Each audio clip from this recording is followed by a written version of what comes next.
Happy Monday, everyone, and welcome to the Hash on CoinDesk TV. That new animation is looking very, very awesome. So yeah, a great way to start off the week. We got the whole gang here, Zach Seward, Will Foxley, and Sandali Handagama in for Naomi Rockwell.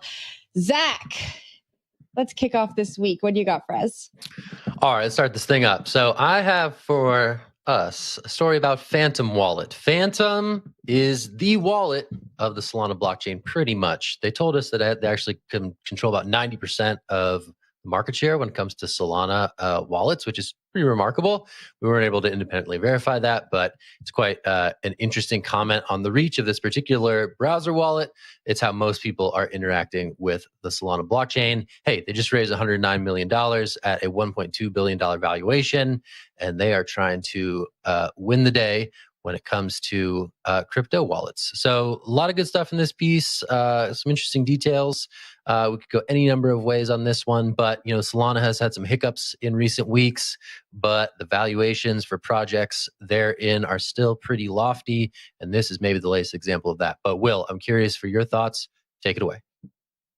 Yeah, I'll take two things off the top, and one is that they're going to launch an iOS app, which is a huge way of onboarding people into the crypto ecosystem. See, things like MetaMask are right now on iOS, and it's not super user-friendly, but it is there. And then there's competitors like Rainbow and Dharma, which actually just recently closed shop, but it was there. Those things were on iOS, and it really onboards all those people who are interested in crypto, but they're not crypto native. They're not going to be downloading something on their browser. They're not going to be downloading a cold wallet onto their computer. But they'd like to have a few tokens, flip them, maybe some Shiba Inu, put it on their Apple device, and just kind of run with it from there. So it's huge that Solana can have those members as well. A lot of people have iPhones, and a lot of people like the interface with iPhone. So it's a big way of getting more people onto your blockchain. Second thing is that they are closed source, which is a very interesting philosophical discussion within the crypto ecosystem. And it's also an interesting practical way of going about building your own application. Most wallets and almost all projects are open source, meaning that you can go copy paste the code, change it however you want, and just run with it. Things like MetaMask could do that. I don't know if Rainbow does it, but a lot of the other competitors do open source their code. And they do that for a few reasons. One of the biggest reasons is, hey, if you have an open source code and there's something wrong with it, they can, like a bug bounty guy can come in and be like, hey, look, your code's messed up. They can get a little reward for that, and then nobody gets hacked. If it's closed source, well, it's a little bit more difficult to get that peer review from the ecosystem. So that's a big reason we see a lot of people do open source. And then it's also just part of the community. Blockchain spaces are supposed to be for everybody, supposed to be inclusive, supposed to be able to build different applications with different code. It's always nice if there's something pre-existing to use. But for whatever reason, Phantom is not doing that for the moment. I think they said in the article that they're looking to do this going forward. Zach, I want to throw this up to you, though, for your takes. Those are my two things off the top. I don't know if you edited the story or if you wrote it, but it's a pretty big deal to get that much money.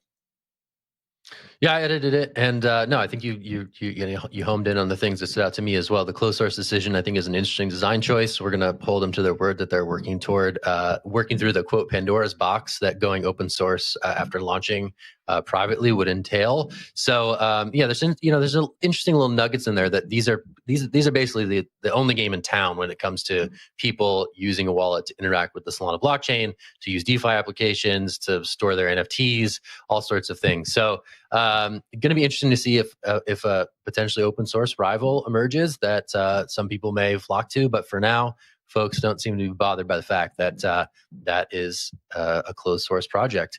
But it is interesting that they're commanding such a large percentage of that market share, and it makes sense that these investors would ape in at such a high price, given that they are becoming, pretty central to most folks' experience of the Solana blockchain. But Sandali, I'm tossing you.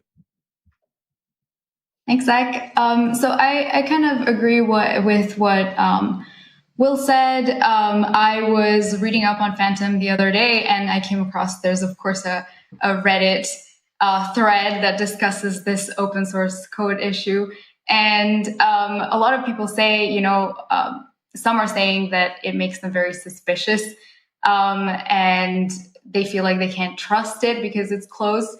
And the others say, before the app came around, that keeping a significant amount of money in a browser extension, of course, is a bad idea.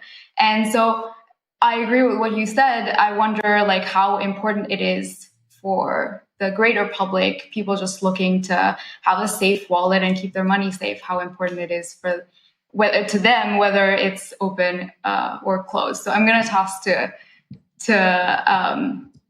I think back to Zach on if you have. I have put my hand up. I think at least 3 times. Everybody, let's go to the next story. Everybody, this is Sadly's first appearance on the hash. Okay, this is her first appearance on the hash. She's getting the ground rules together. Don't go off on her in the comments. No, okay? She's totally correct. We're happy to see you here. I'm going to take it. I'm going to pass it down. Okay, Jen first. I would like to activate the free Jen movement. No. Oh, no. I was going to say a lot of the same things. I know Phantom really has the first mover advantage when it comes to the Solana blockchain. And Will, just off the back of what you're saying, when we think about. Oh my goodness. Oh, she's wow. a mess this last 2 weeks. Wow. Oh, wait, she's back. No, she's back. She's back. Oh, she got freed. All right, nice. Oh no, it did it again. Worst. Okay, get her off the screen. Oh no, she's back again. Wow. This is like a yo-yo. This is so much. Wow, she's done. Control cut her. Again. Control cut her. 3 box it. 3 box. We must get to the next box. story. Oh no, she's back. Though it's head fake. We don't know what to believe anymore. We don't know what's real. Jen, are you there? I'm going to keep my thoughts to myself, and we're just going to test my connection as we go on to FTX. That way. All right, that sounds good. Okay, all right. I'll go ahead with FTX then. So the global cryptocurrency exchange FTX has reached a $32 billion valuation after a $400 million Series C funding round. That's more than the market cap of the NASDAQ exchange or Twitter, according to the article. So this new valuation of $32 billion comes just over 3 months after FTX raised $420 million for a $25 billion valuation. And this is interesting. The investment was raised at the same time and from the same backers as the $400 million Series A round into FTX US, which is its American affiliate. And that got an $8 billion valuation last week. So backers include Paradigm, Temasek, Multicoin Capital, and SoftBank. And this one gets me. The amount raised, however, it says, falls short of the $1.5 billion figure reportedly targeted by FTX founder Sam Bankman-Fried last year. So I have a few thoughts on this, but I'm going to throw it out to Will first. I'm just going to pick because I didn't see any. Sad for SBF. You think he can get whatever he wants, but he can't quite get that valuation. So the first thing that came to mind for me was thinking about Coinbase, right? They IPO'd last year. And when you go IPO, your valuation changes a lot because it's based on who's holding the stock or where the stock price is at, exchange, like trading on exchanges. For private valuations is based on how much assets you have on your books and then how many shares are outstanding within the private company itself. And then you have to look at things, of course, like the revenue you take in. And then this last thing is funding rounds, which is a big deal. If you have a nice funding round, you can just add that to the top of your market cap. That's typically what we see. For Coinbase, I'm looking at Yahoo Finance right now. Looks like they're about a $50 billion market cap. So we're not crazy far away from that for FTX with this $30 billion range, right? The $30 billion valuation. I would expect going forward that this number continues to creep closer, especially if you think about how FTX US plays into this as well. And I don't know what the relationship and how it's defined at this point between FTX and FTX US. I'm sure they like to keep things for PR off the books and very separate. But same branding, same overall idea is to create an FTX empire of some sort. And you know what? I really do think they could be bigger than Coinbase in the next few years. Why? Basically, it just comes down to their global. Coinbase is more or less in the United States. They've chosen that to be the domain they operate in. FTX has gone global, just like Binance used that playbook. And so we're going to see a larger valuation because of it. Zach, I want to throw it up to your thoughts. And then Sandal, I definitely need to get your input on how you read this story. I'm just thinking about Sam's Corolla right now. I think there was like this weird video that came out. I thought about that was that like in praise of great men. Sam Bankman-Fried, he's amazing. And there's like a clip in it where it's like, yeah, it's a Corolla. And I don't know, like wherever he was. And this is a guy who is wedded to sort of like effective altruism, is big about giving back, wears like a t-shirt and sleeps in a beanbag and has built sort of like legendary status around such actions. And now he's at the helm of a $32 billion company. It's pretty crazy. I mean, it's easy to say these numbers and like not think about it, which is why I think it's great that the comparisons in this piece were up there, up top in the deck. But if you look at like other crypto valuations recently, like 13 billion for OpenSea, which is like the king of the NFT market right now. You're almost 3x that, and that's what people are seeing in terms of the opportunity here for having the Pepsi to Coinbase's Coke in a way that makes sense for a global user base. So it's pretty crazy. There's going to be some more mergers and acquisitions down the line. I'd be interested to see who FTX sort of absorbs into their empire. In the US, that was LedgerX for a derivatives product. It's going to be interesting to see really what comes next now that, this it's a legit empire. This empire has so much money, so many resources at hand. Just really curious to see what's next for them. So anyway, all right, we're getting late breaking word. This just in that Jen is back. Jen is back in the 4 box. Jen, welcome back. We were just talking about what's next for FTX. You won't. So let's get your thoughts on the matter. Let's get you on the record before you cut out again. Before I cut out again, I'm so sorry. Raised a bunch of money. What are your thoughts? You guys have probably already said what I'm about to say, but I think that this signals two things for me, that they have they've locked in their marketing strategy. They really have built that trust around non-native crypto users. I think they have a good roadmap as to what they're going to hit when it comes to marketing and which high profile celebrities and sports teams they're going to bring on. And now they're really focusing on regulation. And I apologize if I'm repeating what you guys said when I was gone, but it's interesting to me that they're going to look outside of the US towards these acquisitions. Zach, I know you were just talking about the acquisition with LedgerX, but I think it's really smart that they are looking at companies that already have the licenses that they want to get and already have the relationships with regulators. And maybe they're not so bullish on the US given what's going on with the regulation here. So they're looking to diversify a little bit. So sorry if I've repeated everything everyone said, but it Oh no. It's okay. So now his hand went up. So Sonali's ready. There we go. No, yeah, I sort of wanted to add to that. And my first question was also like, what are they going to do with all this money? And this article says that a chunk of the funds raised will go into their kind of global expansion, obtaining licenses, as Jen said. And actually, Bankman-Fried told CNBC that the international businesses of FTX will be licensed across the bulk of the Western world by the end of the year. So he's already coming for the US and he's going, I think, definitely for the EU. So it will be interesting to see where he goes. I have a feeling he's going to go to France like Binance did, but you never know. I don't know what Will thinks about it. I want to do one sidetrack really quick before we leave this little zag here. And that's BitMEX, which is a rival exchange that was very well known in the ecosystem from, say, 2015 to 2019 or so, 2020. Then it got slammed by a bunch of lawsuits from the federal government, just had a drop off in the amount of open interest on the exchange, which is basically a proxy for how many people are using it. It's trying to come back by doing this professionalization that you were just talking about, Sandali. The interesting thing is they're also launching a token at the same time. They launched that yesterday, I believe, or maybe it was earlier this morning. BitMEX, obviously like a stalwart. Everyone who's been in the exchange world or in the crypto world knows about them. They recently bought a German bank to kind of professionalize. They bought in some top executives out there who had experience in the traditional exchange game. They tried to kind of present themselves as like a new face in this. It had terrible record in the past, just to be clear, just because of traders would get liquidated, they get upset, and it's kind of like the cost for being first in the crypto ecosystem. And now they're trying to rebrand, and they issued a token at the same time. So it's kind of interesting. I think that's a story to watch as we kind of see exchanges like FTX, like Coinbase, and BitMEX try to professionalize, but also cater to this crypto crowd that is token hungry. But Zach, I'll give it to you so we can go to break. Maybe there's a new animation for break as well. That'd be kind of cool.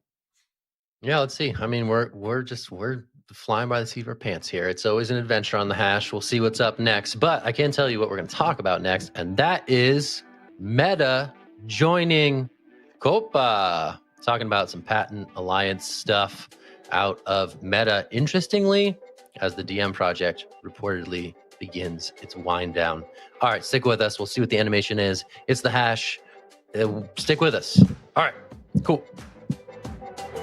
I was posting art on Twitter. I had a physical painting I did, and I made a little website. A few months pass, and I get an email. I love your art. I'm interested in digital assets. Do you know what NFTs are? And I read that, and I was like, what? And trying to explain to people that we can have these collectible digital assets that you can own. And then the digital assets, like game assets, is also a growing sector. Remember the ape thing? I was like, oh my God, I need to get in.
Hey, we're back on the hash. I'm Zach Seward. We're talking about Meta, and we're talking about the Crypto Open Patent Alliance. That's called COPA. That's led by Block, formerly known as Square. And the idea here is that everyone can get along and not pursue patent litigation once they all team up here, and they can also fight against patent trolls and other things. So it's this sort of collective effort to maintain some of the open source ethos in the crypto space as big giant companies also build these technologies too.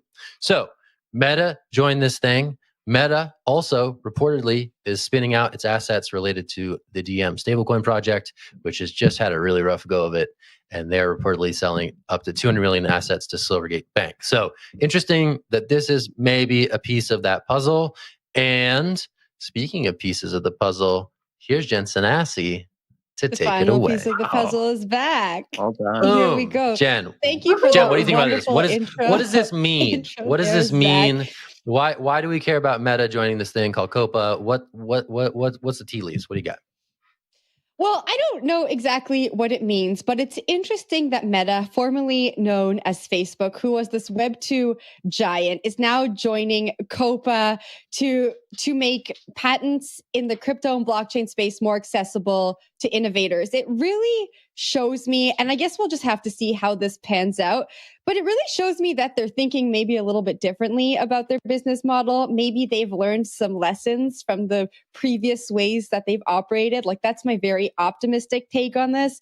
And I think it's awesome that they're joining this. Maybe they're just trying to change the narrative. I mean, this could also be a marketing strategy for them to really change the narrative about how they're going to operate in Web3. There have been a lot of questions about how this Web2 giant can operate in the future that we're heading to. So I'll wait and see. But I mean, I think it's awesome. I think patents, it will be interesting to see how patents evolve as we evolve. You know, patents have really been a restraint on innovation. I see the use for patents maybe in the pharmaceutical industry, but I don't really see the use in any other industry. So it'll be really interesting to see how this consortium evolves and how we look at patents in the future.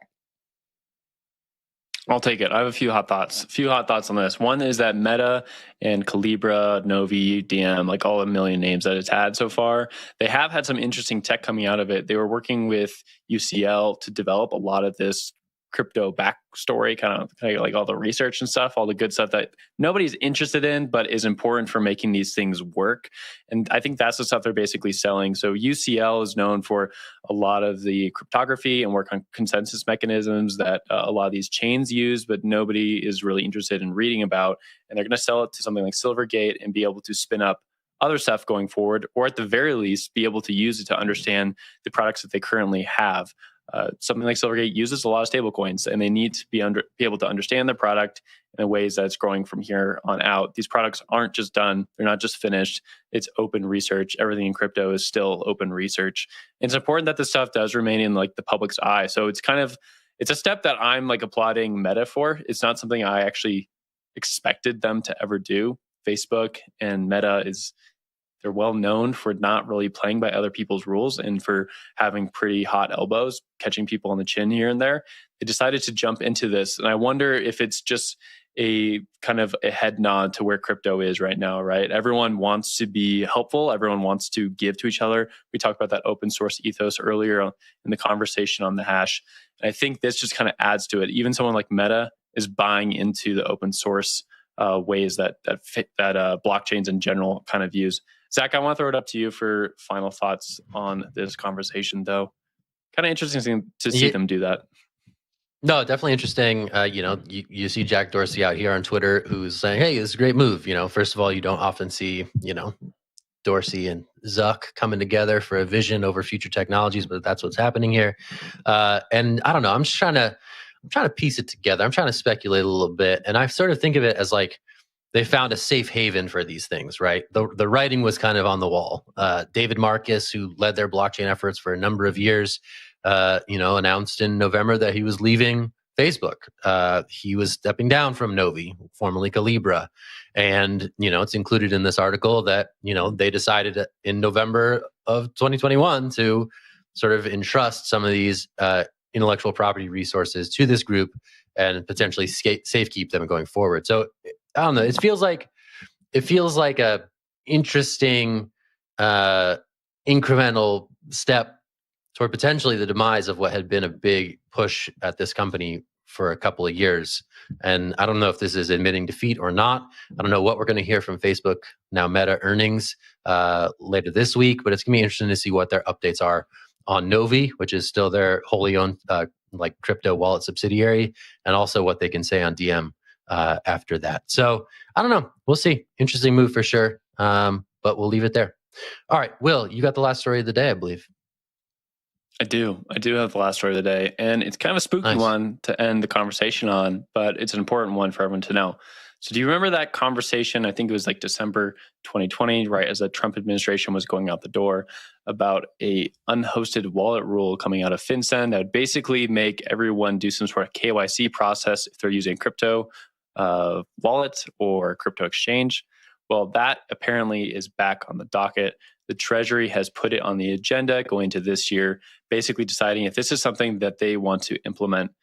The background for this conversation, again, is as the Trump administration was going out the door, Steve Mnuchin, who was the Treasury Secretary at the time, was trying to push forward this law, this regulation that would change how crypto users would have to report their financial information to the government. It was wildly unpopular among crypto Twitter and crypto industry writ large, and for good reason. It's pretty overarching. It basically means that anyone who is using a crypto wallet has to report information to the federal government, which is very against the privacy first ethos of cryptocurrency in general. And now it's back, even though it was shot down at the time, just because the amount of people who reached out and said, hey, we don't want this to happen. But it seems the Treasury is pretty interested in it happening. And at the helm of the Treasury right now is Janet Yellen, who used to be the head of the Federal Reserve. And she's been moving forward a lot of different legislative pieces, or at least regulatory pieces, that are not in favor of the cryptocurrency industry at all. So not surprising to see her doing that, but pretty terrible to see that. I think the crypto lawyers out there and others in the industry are going to have to fight this battle again. Jen, I want to throw this over to you. What was your take when you saw this from the Treasury? I think it's not surprising that the government wants to know how many assets we have, what we're doing with them, where they're going, and they want us to pay taxes on that. So I think it's not surprising that this has come back. It will be interesting to see, like you said, Will, the uphill battle that we're going to see play out around this rule. I don't know what's going to happen next. Okay, so we have the crypto ethos, right? Like privacy first, and then we have the government that is just 100% against that. And so I don't know that we're ever really going to see the two level out. I think the government is going to win in some form that we have not yet imagined. And so yeah, I don't know. I think, the government wants to know, and I don't know what's going to happen next, but it will be interesting to see how the industry fights back against this. Sandali. Yeah, I mean, last time the article says that several thousand comments were filed in response. And I think this is key, the response. And it's interesting. It would be interesting to see what happens this time again. And look, I'm not the world's biggest crypto proponent, but I can tell you I am constantly at war with my banks.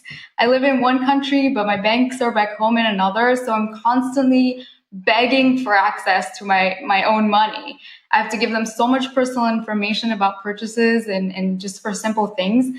So I'm totally the biggest fan of how the crypto community just pushes back on these things, on governments, regulators, financial institutions, and banks around the world, holding them kind of accountable for stuff like this. And if nothing else, for starting that conversation. So I think the response here is key, and I'm looking forward to seeing what they do this time.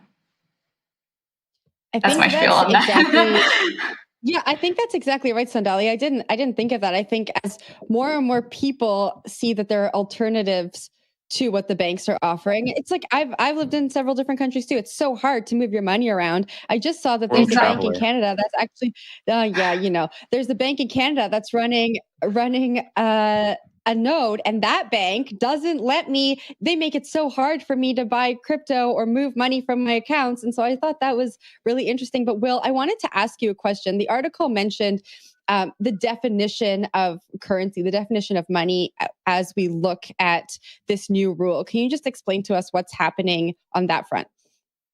You're asking me to explain the definition of currency?